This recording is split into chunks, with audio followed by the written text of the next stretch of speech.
அழகே அழகு சீரியல்ல அடுத்த வர எபிசோட்ல நம்ம சுரேஷ் இருந்துட்டு வேலையில இருந்து அப்படியே கிளம்பி வந்துடுறாங்க.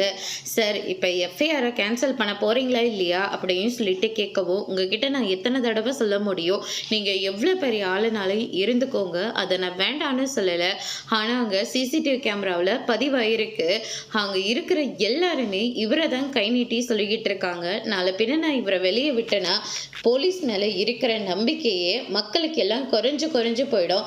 தயவு செஞ்சு கிளம்புங்க, எதுவாக இருந்தாலும் கோர்ட்டில் பார்த்துக்கோங்க அப்படின்னு சொல்லிட்டு ஸ்டேஷனில் இருந்த கோவமாக வீட்டுக்கு போகிறாங்க. அங்கே வந்து பார்த்தீங்கன்னா, ஐயோ ஏங்க, நான் போனதுக்கு அப்புறமா சுரேஷோட வாழ்க்கையை நல்லபடியாக சரி பண்ணி கொடுத்துருங்க. ஏன்னா ஒரு விதத்தில் நம்மளும் இதில் ரொம்ப தப்பு பண்ணியிருக்கோங்க அப்படின்ற மாதிரி சொல்லிடுறாங்க.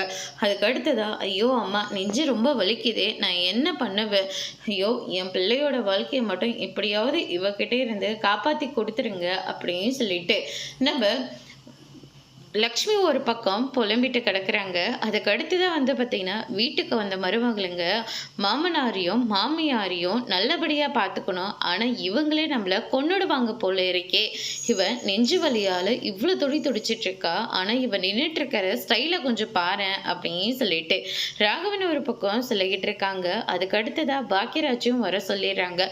பாக்கியராஜும் கிளம்பி வந்துக்கிட்டு இருக்காரு. என்னாச்சும் ஏதாச்சும்னு சொல்லிட்டு அவரும் ரொம்பவே பதறி அடிச்சுக்கிட்டு வராங்க. அம்மா என்னாச்சுமான்னு சொல்லிட்டு இந்த பக்கம் சுரேஷும் வராங்க. அதோட இன்னைக்கான பிரம்ம முடிச்சிருக்காங்க.